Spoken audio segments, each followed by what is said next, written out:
Assalamualaikum warahmatullahi wabarakatuh. Sampurasun. Ujang Nyai incu aki anu tetep satia. Alhamdulillah patepang deui sareng aki dina acara dongeng. Danget ieu urang neraskeun hanca ngaguar cariyos Sikulup dina episode Ratu Siluman Nagaweling Nagih Pati bagian anu katilu.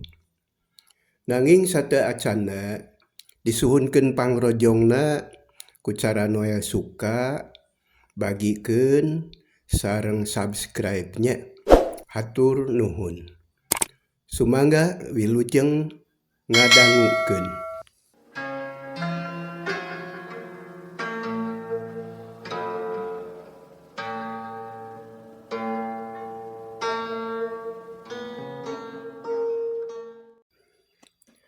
Ujang Nyai harita teh dina bagian kadua Sikulup keur ngadeuheus ka guruna nyatana Aki Somad teh. Sikulup geus merenah diuk sarta lelembutanana geus kumpul. Panonna melong kana beuleum sampe anu semu koneng umyang pikabitaeun ngan kacongona semu tutung. Kacipta ngeunah temen lamun di daharna dibarung ku gula kawung.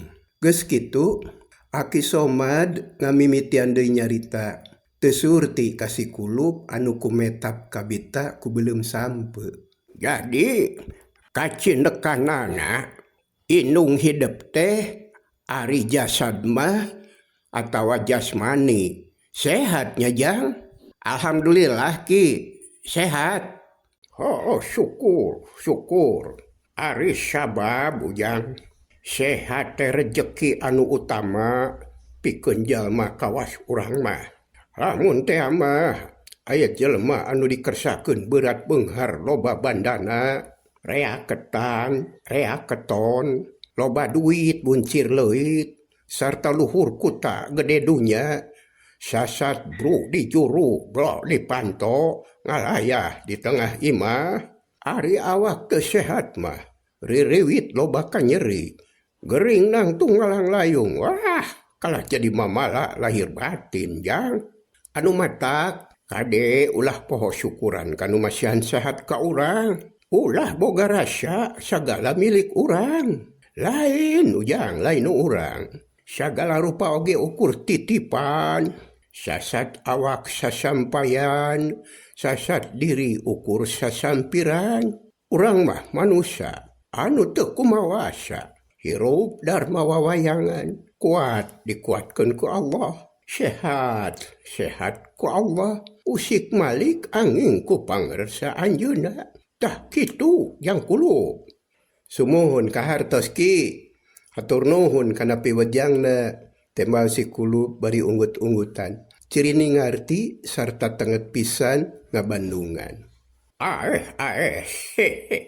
Poho aki teh. Nah anu kakara datang bet kalah diajak ngobrol. Ayo urang murak heula belum sampe ye. Bisi gaalun Gusti Isma. Ngeunah geura sampe manihot ieu teh. Saur Aki Somad. Bari terus motongkeun belum sampe kacongona. Atuh terus ngalimed tuang belum sampe. Aki mah surti pisannya. Puguh uing teh geus kabita ti tadi keneh Ki mani geus asa dina ti koro ye. Tembal Sikulup. Kituna teh bari nyawol belum sampe am dihuapkeun mani cacamuilan. Poho aki teh. Pek atuh sing jongjon. Ke ngobrol mah geus wareg. Tah muhun kitu Ki. Aki Somad jeung Sikulup jongjon ngopi belum sampe. Nginumna cain teh tubruk atuh puguh mani nikmat matak deudeuyeun. Tukung silila belum sampe ledis piring bersih nu aya kari urutna. Sanggeus rineh pok Aki Somad ngamimitian muka obrolan. Yang Kulup, sanyana mah Aki teh geus niat rek nitah si Oded pikeun nyusulan hidup. Aki inget wae ka hidup teh. Hayang tepung ti kamari mani geus asa dina panon yo. Tapi teteh lah ogan Allah ayeuna bet kurutak datang. Syukur, alhamdulillah. Oh, kitu ki. Paingan uing teh tengenah cicing atuh. Ieu bujur mah di asa garetek, jeung suku asa arate. Hayang ngalengkah ki, ari jerut teh turun kaburuan. Ieu suku ngalengkahna teh ka dieu ki. Tembal si Kulup bari ngarekepkeun diukna. Oh, bener kitu pisan eta teh. Da meureun geus dikersakeun ku Allah. Hidup jeung aki kudu patepung. Kah ayeuna aki rek nanya, hidup keur mikiran naon? Cing sok balaka ka aki. Subhanallah, memang aki mah surti tur weruh sadurung winaranya ki. Nya pisan ki, uing teh keur aya anu dipikiran. Ku uing geus hantem, dipikir dibolak-balik, dibaweng diutahkeun, ditimbang untung rugina. Tapi weleh teu kapikir ki, nepi ka ayeuna can meunang wewengan yo. Ya kudu kumaha nya? Tema si Kulup capetang tur daria. Ku Aki Somad di Bandungan tenget naker. Oh, mikiran naon atuh? Soca Aki Somad neuteub seukeut ka si Kulup. Kawas anu hayang apal kana eusi hate jeung pikiranana. Mikiran si Ohim ki. Nah aku naon ari si Ohim? Jong deui. Nah, make kudu dipikiran ku hidup. Pan si Ohim anak batur. Aya indung bapana. Saur Aki Somad daria. Kemawi ki, eta pisan anu jadi pikiran teh. Indung bapana kungsi datang nepungan, minta tulung ka uing. Ari uing teu bisa nulungan. Tah, pokok hiji eta ki. Pokok kaduana, pangna uing mikiran si Ohim teh. Apan sobat dalit dileuletik. Geus asa kadulur patuturun hulu. Nya oge sakapeung masuk pika sebeleun. Tapi da kumaha atuh, hate teh teu bisa dibobodo ki. Kasih Ohim teh uing manyaah. Jabati kitu kasakitna aneh deui ki. Ceuk si Kulup. Panona malik neuteub ka Aki Somad anu keur mencrong ka manehna. Aki Somad reueus boga murid capetang pinter nyarita bari pepeta. Leungeunna nepi ka pakupis kawas anu keur nepakan laleur. Oh, si Ohim teh gering. Mohon ki gering. Nyeri naon? Aki mah heueuh eta anu dipikiran teh. Ceuk uing oge kasakitna teh aneh ki. Jaduka teuing. Da puguh can kapikiran. Ulah wah ka nyebut aneh kudu puguh heula. Nah naon anu karasyana? Kumaha kaayaanana? Tah kitu maksud Aki teh. Cih, jentrekeun deui ka Aki. Si Kulup ungeuk. Memeh ngomong nginum heula sargot. Kieu ki. Numutkeun katerangan ti bapana. Mimitina mah si Ohim teh arateul saluar awak. Terus riut. Terus seueur angen. Terus panas tiris. Terus nyereri awak. Terus ceuli asa tarorek. Terus teu bisa ngomong. Tah, ayeuna ngajubleg ki. Kawas arca. Ditanya teu nemalan. Ditoel teu karasyaeun. Dileketek teu getekeun. Lamun ku bapana didiukeun nya diuk we salilana. Teu bisa pindah. Lamun ku bapana dikedengkeun nya ngedeng we teu daekeun hudang. Ari ayeuna aya nu matak hariwang pisan ki. Nyaeta geus 2 poe teu daek dahar embung nginum. Akhirna awakna katara nyirorot, beungeutna sepa, panonna celong. Tah, kitu ki. Si Kulup mungkas omonganana. Astagfirullahalazim. Mana horeng nepi ka kitunya?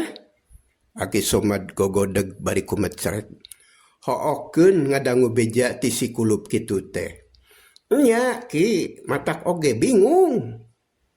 Uing teh bingung nu teu mangih tungtung susah nu tayah hinggana teh geuning. Kumaha nulunganana? Mun kitu mah. Pang na hidap datang ke aki teh. Rek ngajak bingung merenya. Cok aki somat daria. Padahal ngoconan kasih kulup. Aki masuk model. Nyalain ngajak bingung atuh. Tapi rek minta tulung. Tah gitu ki. Pan aki mah sakti. Malah mah teterak dikadek bejana. Cek si kulup sarwana nyarita bari jeung banyol. Hish, gagabah coy. Aki mah teu masa sakti. Teterak dikadek sote. Dacan kung si aya nu ngadek ka aki mah. Nya jadi teterak. Jeung deui nya saha nu rek leukeun ngadek aki. Jadi kumaha atuh ki? Naon? Aki teh kumaha? Hese pisan ngartina aki-aki teh nya. Abong geus ngorah hese ngarti gancang poho. Cek si kulup gagaro sirah bari jeung teu ateu. Nya eta. Aki mah kitu. Boga keneh kasakit sarupa deui anu hese diubaranana. Eta lamun geus poho teh tara inget aki teh. Aki mah ngabodor bari teu rame. Eta ki si Ohim kumaha? Kumaha nulunganana? Oh, si Ohim. Kelanan. Aki rek nanya deui. Loba pisan tatanya aki mah. Ari jangkulu. Apan moal bisa nulungan ari teu nyaho ka sang tukang nama. Lamun aki teu nyaho, nya kudu nanya. Mun ujang mung ditanya, nya aki moal nyaho. Mun aki teu nyaho, nya moal bisa nulungan kanu teu nyaho. Jeung ujang ulah nanya deui. Tah kitu kujang. Jeung eta deui. Ujang mah rewel ayeuna mah nya. Kena geus jadi pananyaan. Apan aki guruna? Cek si kulup prikat nemalan. Mung eleh. Lah, geus lah. Moal aya tungtung na. Sok ayeuna mah jawab. Aki rek nanya deui. Rek dijawab moal. Nya mah aki rek nanya kenaon. Samemeh si Ohim gering. Kung si ulin ka mana wae. Sok jawab sing imut. Ngarah aki gemleng mikiranana. Barang ditanya kitu si kulup kerung sakedeung. Nyeh seuri leutik bunga. Sabab ujug-ujug aya ilham. Kunaon sia sora-sori semungahina ka aki? Saur Aki Somad bari neuteup seukeut ka si kulup. His, ulah suudon ki, eta teh awon. Sanes sifat muslim sejati anu kitu teh. Uing mah sura-suri teh bunga ki. Sabab ujug-ujug aya ilham. Brai weh pikiran teh. Nuhun ki. Hatur nuhun pisan ki. Nuhun nya. Nuhun. Cek si kulup bari tungkul. Dua dampaleungeunna dirapetkeun cong nyembah ka Aki Somad. Har, kumaha ieu teh? Asa teu hulu teu buntut. Ngobrolna oge can angeus. Kalah geus dipungkas manten. Nya naon anu kapikir ku ujang? Aki Somad nanya deui semu heran. Ki, ayeuna mah uing inget pisan. Sarta aya ilham alus pisan. Kumaha? Ke, samemeh gering, si Ohim teh nguseup nepi ka sareupna di deukeut pancuran sisi walungan Cipancar teh. Uing inget kana lalakon si Ohim basa kasarad ku siluman tetelo. Tah balik ti alam siluman teh nya di dinya pisan nincak deui alam manusia teh. Jadi taksiran uing mah si Ohim teh kausap jurig ke. Cek si kulup bari pepeta. Nyaritana tatag bangun yakin kana pamikiranana. Ngadangu jawaban si kulup kitu Aki Somad ungut-ungutan. So camlong ka si kulup malah mah rada lila teu sasauran naon. Kalayan husu sajeroning manah mapatkeun aji jayeng katon. Ajian linuwih jampe pamake anu jadi andalan pikeun nyingraikeun lalangse gaib. Ejo kitu si kulup ngarti. Manehna teu wani ngarewong kalayan sabar ngabetem nungguan kasauran Aki Somad saterusna. Heuleut sawatara waktu Aki Somad narik napas jero bangun berat. Geus kitu ngusap rarai pok sasauran ayem. Bener yang kulo. Si Ohim memang kudu ditulungan ku hidup. Sabab taksiran Aki ngan hidup anu baris mampu ngungkulanana di lembur Cihanjuang mah boro-boro nulian dalah Aki pribadi oge teu sanggup tah kitu yang kulo. Mangga Ki da memang geus diniatan ti tadina bisa teu bisa oge uing teh sabisa-bisa hayang bisa nulungan si Ohim nepi ka cager deui sabihara-bihari. Tembal si Kulup hatena beuki teteg ngadenge kasauran guruna kitu teh. Kade sakali deui ujang kudu bersih hate jeung kudu ikhlas ulah ujub ria jeung takabur ulah asa maneh pang bisana. Apan tadi geus disebutkeun ku Aki. Urang mah kuat teh dikuatkeun ku Allah. Atuh bisa nya dibisakeun ku Allah. Kade bisi mengpar tina niat sarta ti kosewan patekadan. Aki Somad bangun hariwang. Maklum si Kulup butuh keneh pangaping kangaranan budak ngora anu kurang keneh wiwaha. Tacan legok tapak genteng kadek. Hatur nuhun Ki, hatur nuhun kana piwejangna. Sejak diestokeun pisan. Tapi kudu kumaha nulungan si Ohim teh Aki? Ujang kudu ikhtiar sabisa-bisa. Sumuhun mangga Ki, mangga. Ke lanan ke sabar. Ujang kudu ngarti heula kana hakikat ikhtiar. Hatur nuhun kana piwejangna Ki. Sejak diestokeun pisan kuing. Tapi kudu kumaha nulungan si Ohim teh Aki? Ya ujang kudu ikhtiar sabisa-bisa. Sumuhun mangga Ki, mangga. Kehola can anggus. Tapi ya memeh ikhtiar. Ujang kudu ngarti heula kana hakikat ikhtiar. Bisi disaruakeun jeung usaha. Saur Aki Somad tambah daria. Oh, ari kitu kumaha Ki? Apan sami sanes usaha sareng ikhtiar teh? Si Kulup rada kerung heraneun. Nya sarua jang. Tapi kieu geura lamun ujang engke dikersakeun laki rabi pan meureun bakal boga anak pamajikan anu kudu diparaban. Jadi ujang kudu usaha nyiar kipayah atawa neangan pangupajiwa jang nyumponan pangabutuh kula warga. Aki Somad ngaraneg heula. Soca melong ka si Kulup. Muhun Ki muhun uing geus ngarti urusan eta mah. Si Kulup ngengklokan.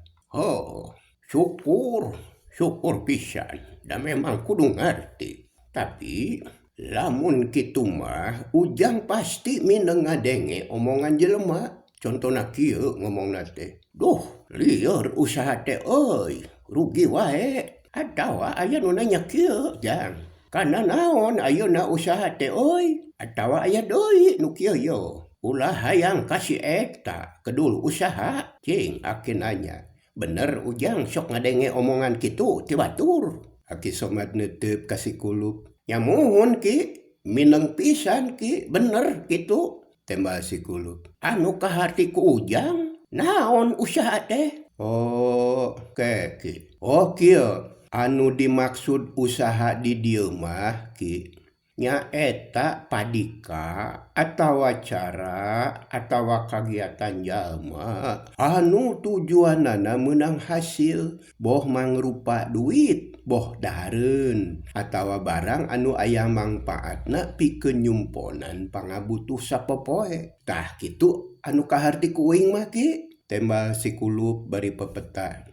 Ya bener anu kaharti ku Aki oge kitu. Cing Aki rek nanya deui.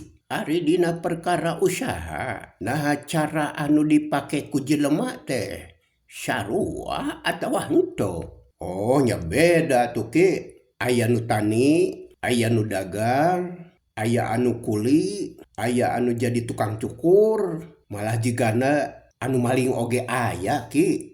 Cek si Kulup bari terus nungkup bibirna rumasa ngomongna asa kalepasan. Ya oh bener. Dah gitu usaha mah. Cara jeung jalana rupa-rupa. Anu penting mah menang hasil anu mucekil. Pikeun urang mah kade ujang. Ulah gitu. Apan saur Pak Ustad oge. Neangan kipayah teh. Kudu nyumponan syarat halalan toyiban. Jadi ditilik tina tujuan mah usaha jeung ikhtiar teh memang sarua nyaeta hayang menang hasil. Tapi kade ditilik tina hakikat mah beda jang. Sabab ikhtiar mah usahana kudu dibarung ku pamilih. Nyatana milih anu halal jeung toyib. Tah kitu jang kulo. Saur Aki Somad sumanget naker. Ari sabab numutkeun emutanana, ieu teh kacida pentingna kudu diwariskeun ka muridna anu bakal nuluykeun perjuangan anjeunna dina ngajalankeun hirup jeung kahirupan sapopoe. Sangkan si Kulup tetep lumampah dina jalan anu lempeng mungguh Allah tur yakin dina benerna. Oh kitu Ki. Ya Allah, karek kaharti ayeuna Ki. Jadi lamun kitu mah uing teh kudu ikhtiar nulungan si Ohim ku cara-cara anu bener, anu halal, anu teu mengpar tina ajaran agama ageman urang. Kitu lain Ki. Cek si Kulup tandes. Tah, kitu jang. Heuh, bener. Apaan tadi oge cek Aki? Sing bersih ati, sing ikhlas, sing suhud jeung ulah sombong. Ulah adigung, ulah asa aing pang pinterna, ulah asa aing pang bisana. Dina sagala rupa urusan, kade, ulah poho, bismillah. Kahartos Ki, kahartos. Mangga, sejadi estokeun pisan. Tapi sakali deui uing nanya Ki, ikhtiar pikeun nulungan si Ohim teh kudu kumaha? Lamun geus puguh, insyaallah sabisa-bisa rek dijalankeun ku uing Ki. Ditanya kitu ku si Kulup, Aki Somad ngabetem deui. Tapi lain hartina teu ngawaro ieu mah malah keur mikir leuwih leleb. Metakeun implengan sangkan bisa mere bolongan anu pihasileun. Ulah padu metu kawas ngawadul, ulah asal medal ucap kawas anu keur pasea.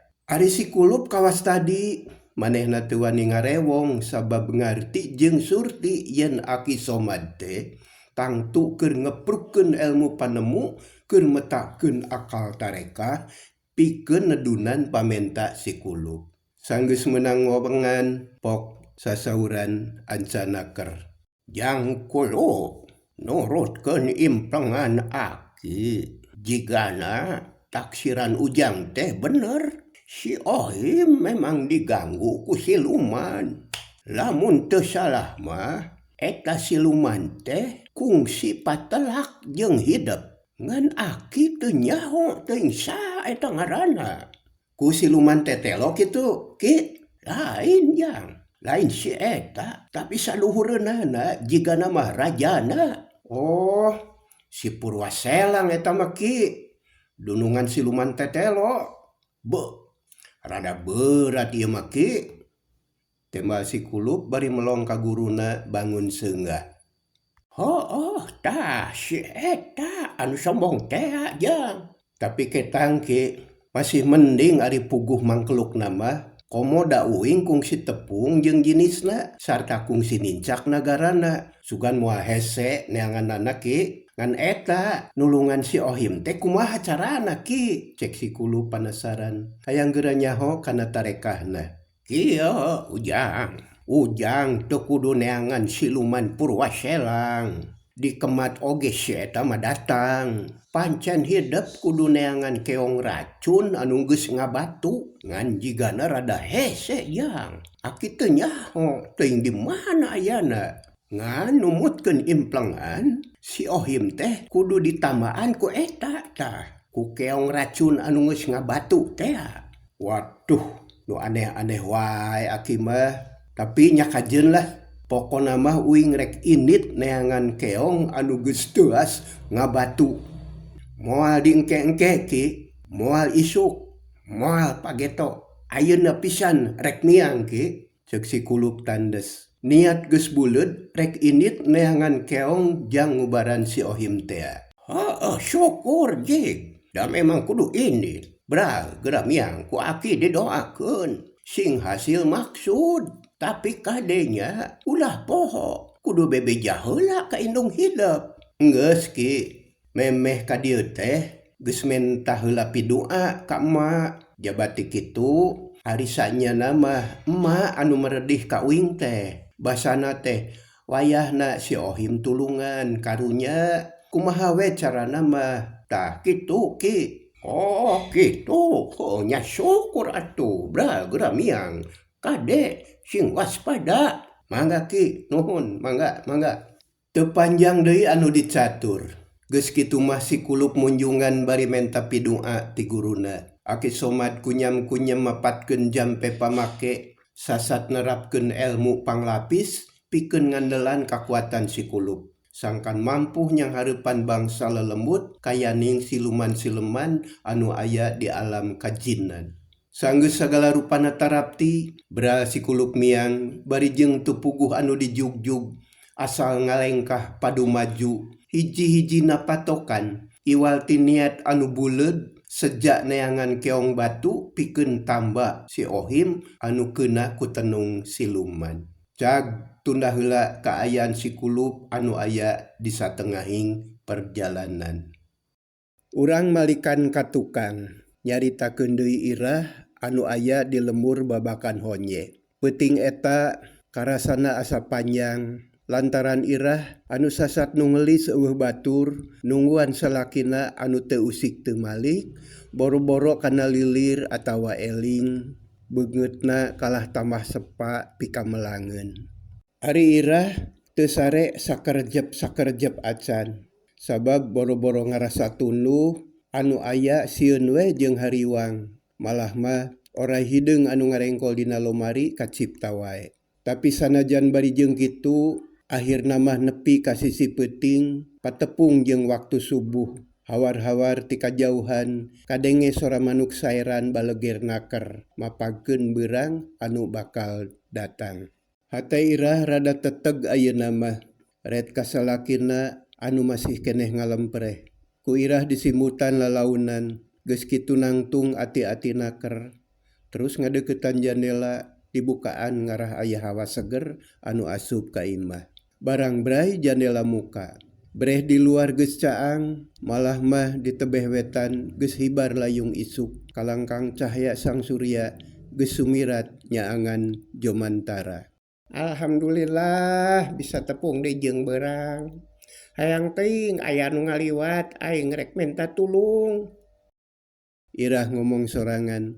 Terus muruka pawon rek mirun seuneu, rek naheur cai pikeun nyayagikeun salakina bisi hayangeun nginum cai haneut. Sakumaha ilaharna di lembur babakan honye, marna teh imahna panggung. Ari pawon ngupuk, nyati imah ka pawon teh make golodog. Barang bray irah muka panto pawon. Breh dina golodog aya orai hideung sagede leungeun kolot. Ngarengkol jiga keur hees, huluna nyangheuy dina gulungan awakna. Gebeg irah ngarenjag, koceak ngajerit. Bari rikat luncat ka tukang, brug, kubrag labuh kana palupuh. Imah nepi ka inggeung, irah sawan, reuwas pacampur jeung nyeri, dina hate hayang lumpat ngajauhan golodog, da sieun ku orai tea, tapi kalah kokosehan, sukuna asa berat, rek nangtung bet hararese. Ya Allah, nabet jadi loba orai. Ceuk irah bari ngeleper bakat ku sieun, sabisa-bisa ngajauhan lawang pawon, nepi ka ngoronda ngadeuketan marna anu tetep teu empes-empes. Lila irah ngahulang bari diuk gigireun salakina. Sadar kana kaayaan, manehna jauh ka batur anggang ka tatangga. Sanajan jejeritan minta tulung oge moal aya anu ngadenge. Irah inget kana omongan Marna basa anyaran pindah ka imah eta. Urang kudu mandiri irah, ulah loba teh gumantung ka batur. Kitu caritaan Marna harita anu kadenge keneh ku irah. Akhirna wawanean irah gembleng deui. Kasieun ngurangan timbul kawani pikeun yang hareupan kaayaan anu matak pikasieunneun. Bener, aing kudu teuneng ludeung ulah eleh ku atah-atah. Sanajan aing pangawak awewe, aing kudu tandang makalangan. Pila kadar oray lah, dibabuk oge modar sia. Geus mikir kitu kuniang irah hudang, kuriwal mageuhan samping, sasat singkil pikeun ngayonan dodoja anu keur karandapan. Niatna geus buleud, rek nyingkahkeun oray kumaha bae carana. Geus kitu gandeang muru kalawang hareup. Brai panto dibuka, jerut irah turun kaburuan. Tetela di luar geus caang. Ngan panon poe mah can bijil. Kuliwed ka pipir imah, kebat ka saung lisung, rek nyokot halu. Tukung silila geus nepi kanu dituju. Gap kana halu anu nanggeuh di pojok. Halu anu teuas sabab dijieun tina tangkal selong. Teu loba catur deui, gedig deui leumpang muru kalawang hareup, urut tadi bijil. Barang jog anjog kana golodog. Gebeg irah ngarenjag. Sabab di dinya geus aya oray hideung culengge. Matana molotot, letahna elel-elelan. Kawas anu geus nyaho, yen irah rek ajak perang ka manehna. Ari irah ngan sakedeung rewasna. Da geus buleud hate, rek nyingkahkeun oray anu ngaganggu ka manehna. Atuh pok ngomong tatag. Hei, oray setan, sia teh oray anu dina lomari, oray anu dina golodog pawon, atawa sia mawa balad rek merangan aing. Sok maju sia, ku aing dibabuk tah hulu teh. Cacap ngomong kitu, hiuk irah ngaheumbatkeun halu, mani ngahius bakat ku tarik. Sabab diheumbatkeun satakar tanaga. Gebro kana golodog, anu dijieun tina awi guluntungan. Modar sia. Cek irah, bari terus ngaheumbatkeun deui halu rek neungeul mindo. Tapi barang ret kana golodog gebeg ngarenjag deui. Reuwas ka bina-bina, oray teh ngaleungit, eueuh urut-urutna acan. Ka mana jurig teh? Irah rarat reret ka kenca jeung ka katuhu. Malah mah terus noong ka kolong golodog, tapi weleh teu kapanggih. Panasaran, terus tanggah gebeg ngarenjag deui. Terus mundur, sabab tetela oray hideung teh geus nyampai dina sisiku, buntutna meulit, huluna culeungge, matana bolotot. Irah kekerot bakat ku ambek, teu loba mikir. Seak halu diheumbatkeun kana sisiku, susuganan we keuna geduk reyeg imah inggeung. Sisiku dibabuk satarikna, ari oray ngiles, irah kekerot pok ngomong, kurang ajar, kamana deui sia teh jurig. Lila irah luhak liuk neangan oray, tapi weleh teu kapanggih. Akhirna kalacat unggah kana golodog, terus nincak palupuh, bus ka tengah imah. Breh oray teh ngajepat dina palupuh, huluna culeungge. Nenyok kitu irah teu gugup, malah rikat ngaheumbatkeun deui halu. Hiuk brug ninggang palupuh, ari oray ngiles deui bae. Geus kitu mah irah jadi bingung, dipikir henteu kapikir sabab oray teh ngaleungitna aneh. Irah kalah reuy-reuy tariris jeung tingpuringkak bulu punduk. Boa-boa oray jurig ieu mah, pokna ngomong sorangan. Tapi aya keneh rasa kapanasaran, sabab tadi nyokot halu teh rek ngababuk oray anu ngarengkol dina golodog kapawon. Atuh gap deui kana halu, dicekal pageuh, tatan-tatan rek dipake ngababuk oray. Teu asa-asa, brai muka panto pawon barang breh, oray anu dina golodog geus eueuh, nu aya ukur anduk butut anu geus jadi kekesed. Sidik ieu mah oray jurig, bisa ngaleungit jeung pipindahan sakahayang manehna. Boa-boa oray anu dina lomari teh ieu mah, cing ku aing rek ditempo. Irah panasaran, gancang malik sarta terus muru kana lomari. Brai dibuka, prug panto lomari ditutupkeun deui. Gajleng luncat ka tukang. Sabab tetela oray anu dina lomari teh aya keneh. Aneh, panto lomari teh rekep, ti mana asupna oray edan teh? Ceuk irah bakat ku heran. Kapanasaran beuki nambahan, leos deui ka golodog pawon, ayeuna mah hatena ngemplong, tetela oray teh eueuh. Alhamdulillah. mun kitu mangan hiji orai teh dina lomari wungkul. Irah ngarasa aman terus dongko rek nyokot suluh ti kolong. Maksudna rek mirun seuneu rek naheur cai teh. Tapi gebeg deui reuwas. Sabab bangih orai anu nyampai dina tumpukan suluh. Irah mundur bari jeung ratuk jajantung. Kesangna mimiti ngucur, kawani ngurangan deui sieun ku orai pacampur jeung sieun ku jurig. Nyokot suluh tetulus. Gap kana panci paranti naheur cai, gap deui kana gayung, maksudna rek nyiuk cai tina gentong. Turup gentong dibuka kalayan ati-ati, barang breh aya deui orai hideung keur culeungeu. Awakna ngagulung ka keueum ku cai dina gentong. Koceak irah ngajerit. Gubrag, panci jeung gayung marurag kababetkeun atuh mani brong-brang di pawon teh. Menang sajongjongan mah irah ngaegak. Panona molotot kana gentong. Pikiran kumalayang kamana mendi, red kalawang keluar, pantona ditulakan keneh. Dina sawangan irah kacipta sakur anu buni, anu poek, pasti aya orayan, jeung pasti orai siluman. Irah beki soak, wawanen anu kungsi ngagedur gesirna, kasilih ku sieun, jeung heran ku kaayaan. Geus kitu ngalengkah lalaunan muru panto kaluar. Terus tulakna dilaan, berai panto muka, guprak aya orai murag tina luhur panto, untung teu ninggang sirah. Irah ngajerit bari mundur ngajauhan lawang. Melong kana orai hideung anu ngaburingkal, terus ngaleor ka kolong mubus kana handapkeun tumpukan suluh. Sanggeus teu kaciri, irah ngalengkah deui, terus kaluar ti lawang. Malik rek meneutkeun panto, tapi barang red, dina tulak panto aya orai hideung sagede indung suku. Buntutna meulit, huluna culeungeu ka irah. Irah sieun pacampur jeung amek, red kana iteuk anu nanggeuh kana bilik. Gap dicakal satarikna, hiuk dihembatkeun dipake ngababuk orai. Tapi aneh, kuriwel iteuk teh meulit kana leungeun, karasa kasap jeung tiis, gebeg irah ngarenjag, terus ngajerit. Tetela iteuk teh salin jinis jadi orai hideung mani lester. Belewer orai dibalangkeun, kuprak kana taneuh, terus ngaleor kanu bala, les teu katempo deui. Ari irah ngajejetreng, kawas anu kausap jurig, kesang tiis ngucur, sungut salangap, panon molotot teu ngicep-ngicep, lila-lila kudupruk deku, golepak ngagoler, les kapiuhan.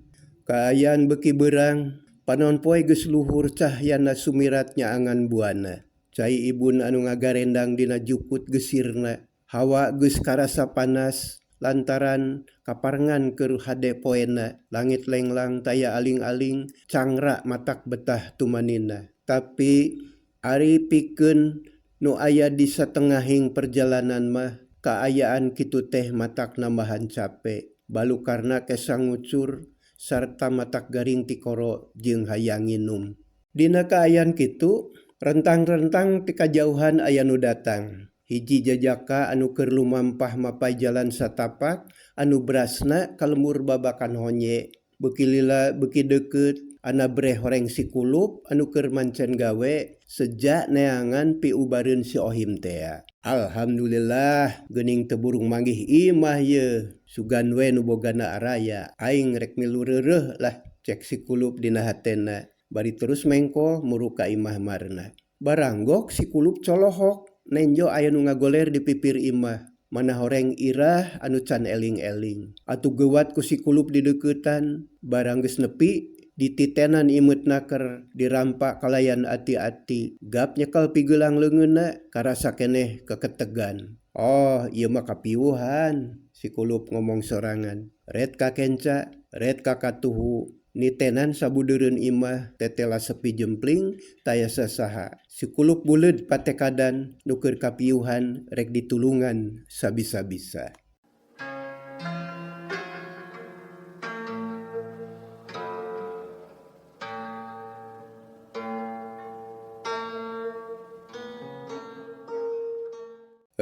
Ujang Nyai hanjakal pisan waktosna parantos dugi. Rupina kanggo dinten ayeuna sakitu heulanya, insyaallah kapayun urang lajengkeun deui. Kumaha nasib irah saterasna, kumaha lalampahan si kulup salajengna, antos terasna dina lalakon si kulup episode Ratu Siluman Naga Weling Nagih Pati bagian anu kaopat. Sakitu anu kapihatur, permios cag.